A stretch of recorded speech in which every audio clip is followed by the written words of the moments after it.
Hello everyone, welcome to Nails of Interest.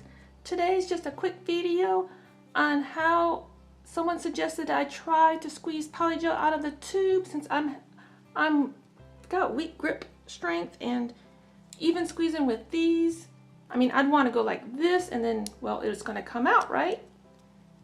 Or you'd want to go like this and it's going to come out. I have a hard time squeezing like this. So Pam Miller, one of my viewers, suggested that I get this. It's a metal tube squeezer. I will link it below if you'd like to see this. It didn't cost very much. It's pretty cool looking, and I'm going to try to squeeze my polygel. You take it in and you clamp it down. I assume there's no directions that come with this.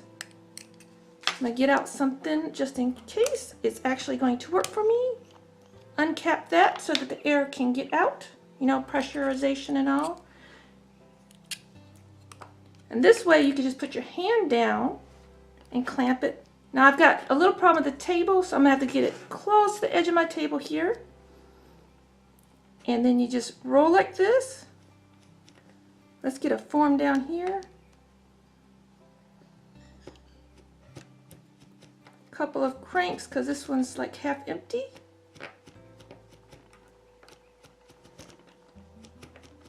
And out come that polygel.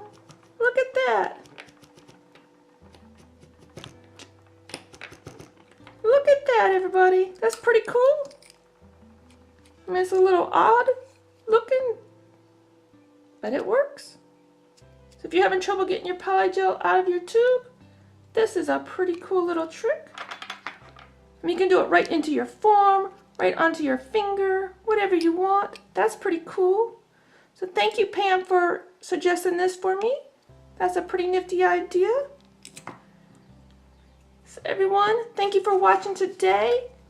Have a great day. If you're new here, don't forget to hit subscribe. It really does help me out. And hit the little bell. There'll be plenty more videos coming up. And until next time, you be you and I'll be me. Bye-bye.